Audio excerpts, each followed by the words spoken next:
कक्षा 11 एनसीईआरटी। अध्याय 1। जीवित दुनिया। सारांश। जीव जगत विविधता से भरपूर है। लाखों पौधों और जानवरों की पहचान और वर्णन किया जा चुका है, लेकिन बड़ी संख्या अभी भी अज्ञात है।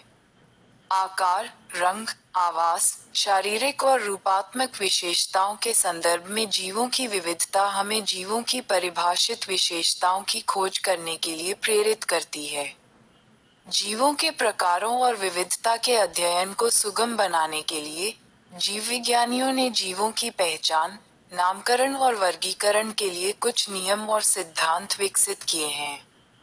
इन पहलुओं से संबंधित ज्ञान की शाखा को वर्गीकी कहा जाता है। पौधों और जानवरों की विभिन्न प्रजातियों का वर्गीकी अध्ययन कृषि, वानिकी, उद्योग और सामान्य रूप से हमारे जैव संसाधनों और उनकी विविधता को जानने के लिए उपयोगी है। जीवों की पहचान, नामकरण और वर्गीकरण जैसे वर्गीकी के मूल तत्व अंतर्राष्ट्रीय संहिताओं के तहत सार्वभौमिक रूप से विकसित हुए हैं।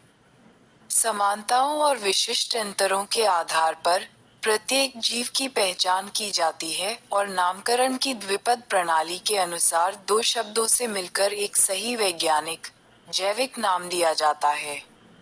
एक जीव वर्गीकरण प्रणाली में एक स्थान या स्थिति का प्रतिनिधित्व, अधिभोग करता है। कई श्रेणियां हैं जिन्हें सामान्यतः वर्गीकी श्रेणियां या टैक्सा कहा जाता है।